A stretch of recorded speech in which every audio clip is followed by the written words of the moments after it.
ವೀಕ್ಷಕರೇ, ರಾಹುಲ್ ಗಾಂಧಿ ಮತ್ತು ಪ್ರಿಯಾಂಕಾ ಗಾಂಧಿ ಸೇರಿ 30 ಸಂಸದರು ಪೊಲೀಸರ ವಶಕ್ಕೆ. ಹೌದು ಸ್ನೇಹಿತರೆ, ಇದರ ಕಂಪ್ಲೀಟ್ ಡೀಟೇಲ್ಸ್ ಇಲ್ಲಿದೆ. ಸ್ನೇಹಿತರೆ, ಈ ವಿಡಿಯೋ ತುಂಬಾ ಇಂಪಾರ್ಟೆಂಟ್ ಆಗಿದ್ದು ವಿಡಿಯೋನ ಕೊನೆ ತನಕ ನೋಡಿ ಹಾಗೂ ಮುಂಬರುವ ಎಲ್ಲಾ ಅಪ್ಡೇಟ್ಸ್ ಗಳಿಗಾಗಿ ನಮ್ಮ ಚಾನೆಲ್ ಅನ್ನು ಸಬ್ಸ್ಕ್ರೈಬ್ ಮಾಡ್ಕೊಳ್ಳಿ. ಮತಗಳ್ಳತನ ಆರೋಪ, ಚುನಾವಣಾ ಆಯೋಗಕ್ಕೆ ಪ್ರತಿಭಟನಾ ರ್ಯಾಲಿ. ಹೌದು ಸ್ನೇಹಿತರೆ, ಮತಗಳ್ಳತನ ಆರೋಪ ಮಾಡಿ ಚುನಾವಣಾ ಆಯೋಗಕ್ಕೆ ಪ್ರತಿಭಟನಾ ರ್ಯಾಲಿ ಹೊರಟಿದ್ದ ರಾಹುಲ್ ಗಾಂಧಿ, ಪ್ರಿಯಾಂಕಾ ಗಾಂಧಿ ಸೇರಿದಂತೆ 30 ಸಂಸದರನ್ನು ದೆಹಲಿ ಪೊಲೀಸರು ವಶಕ್ಕೆ ಪಡೆದಿದ್ದಾರೆ. ಚುನಾವಣಾ ಆಯೋಗದ ತಟಸ್ಥತೆಯ ವಿರುದ್ಧ ಸಾರ್ವಜನಿಕ ಪ್ರತಿಭಟನೆ ನಡೆಸಲಾಯಿತು. ರಾಹುಲ್ ಗಾಂಧಿ ನೇತೃತ್ವದಲ್ಲಿ ಇಂಡಿಯಾ ಒಕ್ಕೂಟದ ಸಂಸದರು ಸಂಸತ್ ಭವನದಿಂದ ಚುನಾವಣಾ ಆಯೋಗಕ್ಕೆ ಪ್ರತಿಭಟನಾ ರ್ಯಾಲಿ ನಡೆಸಲು ಮುಂದಾಗಿದ್ದರು. ದೆಹಲಿ ಪೊಲೀಸರು ಎಲ್ಲರನ್ನೂ ವಶಕ್ಕೆ ಪಡೆದಿದ್ದಾರೆ. ಸಂಸತ್ತಿನ ಕಟ್ಟಡದ ಹೊರಗೆ ರಾಜಕಾರಣಿಗಳು ಮತ್ತು ಪಕ್ಷದ ಕಾರ್ಯಕರ್ತರು ಜಮಾಯಿಸಿದ್ದರು. ಹಲವರು ರಸ್ತೆಗಳಲ್ಲಿ ಕುಳಿತಿದ್ದರು. ಧ್ವಜಗಳು ಮತ್ತು ಬ್ಯಾನರ್ಗಳನ್ನು ಹಿಡಿದು ಘೋಷಣೆ ಕೂಗುತ್ತಾ ಬ್ಯಾರಿಕೇಡ್ ತಳ್ಳಲು ಮುಂದಾದರು.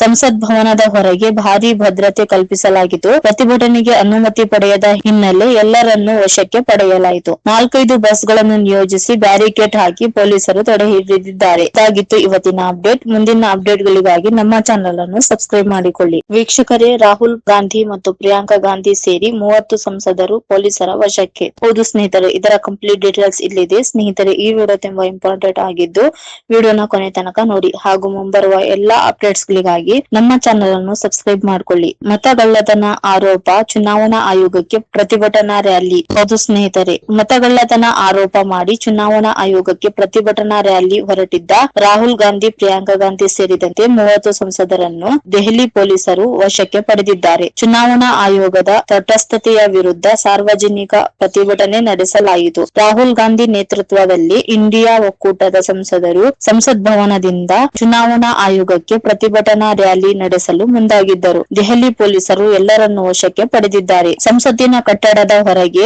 ರಾಜಕಾರಣಿಗಳು ಮತ್ತು ಪಕ್ಷದ ಕಾರ್ಯಕರ್ತರು ಜಮಾಯಿಸಿದ್ದರು. ಹಲವರು ರಸ್ತೆಗಳಲ್ಲಿ ಕುಳಿತಿದ್ದರು. ಧ್ವಜಗಳು ಮತ್ತು ಬ್ಯಾನರ್ಗಳನ್ನು ಹಿಡಿದು ಘೋಷಣೆ ಕೂಗುತ್ತಾ ಬ್ಯಾರಿಕೇಡ್ ತಳ್ಳಲು ಮುಂದಾದರು. ಸಂಸತ್ ಭವನದ ಹೊರಗೆ ಭಾರೀ ಭದ್ರತೆ ಕಲ್ಪಿಸಲಾಗಿತ್ತು. ಪ್ರತಿಭಟನೆಗೆ ಅನುಮತಿ ಪಡೆಯದ ಹಿನ್ನೆಲೆ ಎಲ್ಲರನ್ನೂ ವಶಕ್ಕೆ ಪಡೆಯಲಾಯಿತು. 4-5 ಬಸ್ಗಳನ್ನು ನಿಯೋಜಿಸಿ ಬ್ಯಾರಿಕೇಡ್ ಹಾಕಿ ಪೊಲೀಸರು ತಡೆ ಹಿಡಿದಿದ್ದಾರೆ. ಇದಾಗಿತ್ತು ಇವತ್ತಿನ ಅಪ್ಡೇಟ್. ಮುಂದಿನ ಅಪ್ಡೇಟ್ ಗಳಿಗಾಗಿ ನಮ್ಮ ಚಾನೆಲ್ ಅನ್ನು ಸಬ್ಸ್ಕ್ರೈಬ್ ಮಾಡಿಕೊಳ್ಳಿ.